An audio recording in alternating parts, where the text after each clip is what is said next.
सकाळची कामे आज थोडी घाईघाईच आवरली होती, कारण की आज पार्थच्या स्कूलमध्ये जायचं होतं, कारण की आज त्याच्या स्कूलमध्ये पीटीएम होता.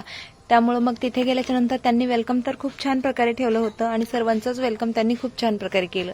आणि त्यानंतर लगेचच तेथे गेल्याच्या नंतर पार्थच्या मार्क्सबद्दल थोडंसं डिस्कस केलं आणि मॅथ आणि EVS मध्ये त्याचा परफॉर्मन्स असा बऱ्यापैकी छान होता आणि बाकी विषयामध्ये थोडासा लो असा होता. आणि त्यानंतर त्यांच्याशी त्याच्या डेली स्टडीबद्दल डिस्कस केला आणि डिस्कस करून झाल्याच्या नंतर कसं आपल्याला पण थोडंफार विचारणं म्हणजे आपल्याला पण शाळेतली प्रगती आणि घरची प्रगती लगेचच लक्षात येते. त्यानंतर घरी आलो. घरी आल्याच्या नंतर मस्त आम्ही बाहेरून एक टेबल आणला होता, तेच तुमच्यासोबत शेअर करत आहोत. त्यानंतर त्याचं ओपनिंग हा पार्थनंच केली, कारण की तो खूप एक्सायटेड होता, कारण की तो त्याचा टेबल होता. आणि त्यानंतर लगेचच ह्या बघा मी 2 बाहेरून प्लेट आणल्या होत्या. टेबल आणि प्लेट हे मी दोन्ही सोबतच आणलं होतं. आणि त्यानंतर लगेच म्हटलं चला आता प्लेट आणि टेबलचं उद्घाटन करावं. त्यामुळे मस्त अशी मॅगी बनवली आणि त्याला पण ती खूप आवडली. आणि उद्याला युट्यूबवरती आपली मॅगी रेसिपी येईल.